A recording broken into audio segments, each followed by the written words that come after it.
Assalamualaikum warahmatullahi wabarakatuh. Salam sehat sobat semua ya, dimanapun sobat berada ya. Jumpa lagi ya sobat di channel YouTube kita, yaitu SR Tambang Mineral. Ya, jangan lupa like, komen, dan subscribe ya sobat, agar selalu dapat video dari channel YouTube kita ini sobat. Ya oke sobat, di video kita kali ini ya kita akan berbagi ya tentang penggunaan IDA ya yang ramah lingkungannya jadi solusi tambang rakyat ya sobat ya. Ya, persoalan pencemaran lingkungan di tambang rakyat ini punya solusi ya. Ya, kami mengenalkan ya bahan untuk ekstraksi emas ya dan logam mulia yang ramah lingkungan ya sobat ya. Ya, kami mengenalkan kepada para penambang rakyat ya, ini chain dressing agent ya atau IDA ya, sebagai resin yang ramah lingkungan ya sobat ya. Ya, IDA ini ya merupakan senyawa resin ya yang mengekstraksi emas ya, perak, dan logam mulia lainnya. Bisa juga untuk penyepu atau electrowinning ya. Fungsinya adalah pengikat atau pelindung logam mulia ya. Sama halnya dengan garam cyanida atau NaCN ya sobat ya. Tapi yang paling prinsip ya, resin ini secara tingkat racun sangat rendah ya. Dari hasil tes LD ya 50 nya ya, IDA ini pun sudah diasosiasikan ya kepada penambang Indonesia ya. Kementerian Lingkungan Hidup ya kini sedang tahapan menuju standar nasional Indonesia ya atau SNI ya. Keberadaan ini IDA ini sesuai amanat pemerintah mereduksi ya penggunaan merkuri ya. Salah satu upaya beralih dari penggunaan zat yang berbahaya ke ramah lingkungan ya. Insya Allah sangat cocok untuk implementasi di pertambangan rakyat ya. Mulai dari tahap pemprosesan logam mulia sampai pemurnian ya. Kehadiran IDA yang berbentuk bubuk ini diharapkan bisa memberikan dampak sosial ekonomi kepada para penambang ya, khususnya pengusaha pertambangan rakyat ya. Mengingat IDA memiliki keunggulan ramah lingkungan dan memiliki nilai ekonomis yang lebih ya.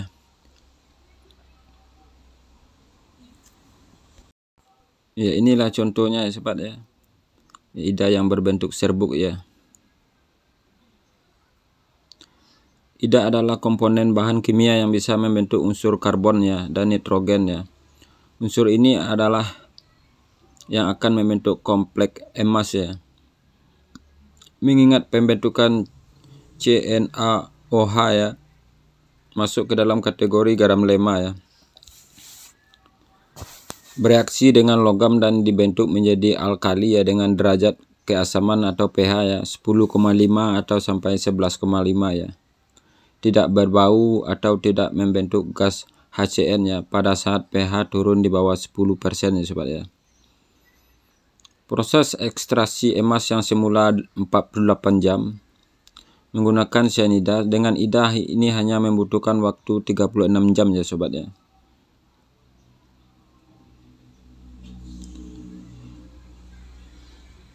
Kandungan emas yang didapat juga bisa lebih banyak ya, 2-4% ya. Recovery-nya mencapai 90% ya sobat ya.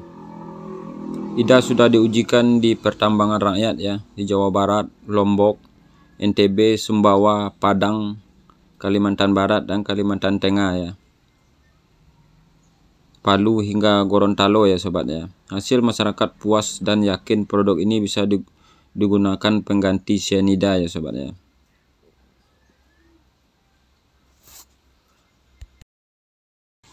Ya, kenapa kita menggunakan IDA ya sobat ya, atau gold dressing agent ya, pengganti sodium cyanida ya. Yang pertama yaitu ya sobat ya, untuk meningkatkan hasil logam mulia ya 2-4% ya dibandingkan dengan menggunakan NaCN ya atau sodium cyanida ya. Yang kedua itu bukan barang berbahaya ya sobat ya. Yang ketiga very low toxicity ya. Yang keempat itu harganya ekonomis ya. Yang kelima aman ya dan nyaman penggunaannya ya. Yang keenam itu mudah didapat ya sobat ya. Ya, untuk prosedur pemakaiannya sobat ya. Yang pertama ya, hancurkan atau haluskan batuan emas ya sampai ukuran harus minimal 200 mesh ya. Baik dengan cara gelundungan atau balmil ya. Masukkan lumpur ke dalam tangki sampai batas di bawah ujung tangki ya, 50 sampai 70 cm ya. Kemudian timbang berat lumpur ya dengan volume 1 liter, beratnya menjadi 1,3 kg ya. Ya, apabila batuan pirit atau FeS2 atau pengganggu lainnya yang tambahannya PbNO3 ya atau ICA ya, kali volume lumpur dan potasium persulfat ya, Rida atau 0,05 ya kali volume lumpur ya. Pemakaian ini tentatif ya, tergantung jumlah atau jenis pengotor yang ada pada batuan ya sobat ya.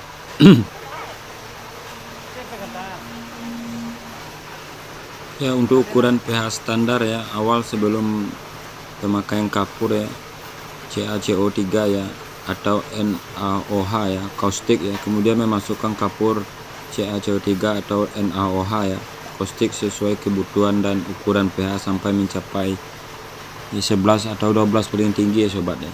Dan ditambahkan bila kurang, biarkan stabil dalam waktu 2 jam ya. Apabila sudah stabil ya, masukkanlah IDA ya 1,5 per ton ya, sesuai kebutuhan jenis batuan. Dan setelah 2 jam dan pH stabil di antara 11 atau 12, segera masukkan karbon sebanyak 2 gram per liter ya. Tapi karbonnya sebaiknya dicuci dahulu ya sobat ya, dibagi 2 ya, biarkan sampai 12 jam dan setelah itu masukkan karbon yang kedua ya, dengan catatan setiap 2-3 jam diukur, jaga pH ya, pada kisaran 11-12 ya, sampai akhir proses ya sobat ya. Ya, setelah 36 jam ya, keluarkan karbon dan cuci terlebih dahulu ya sebelum dibakar ya.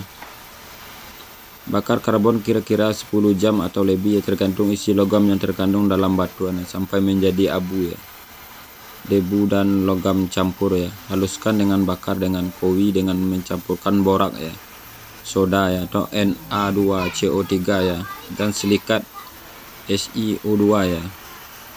Setelah jadi logam ya, lakukan pencucian atau pemurnian atau cukim ya.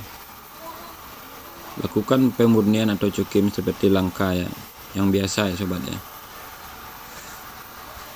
Ya, untuk catatan sobat ya, oksigen dalam lumpur di atas 7 ppm ya atau 7 gram per liter ya, dan mixer tetap berjalan sampai akhir proses ya.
Ya oke sobat, mungkin demikian saja video kita kali ini ya sobat, tentang penggunaan IDA ya sobat ya.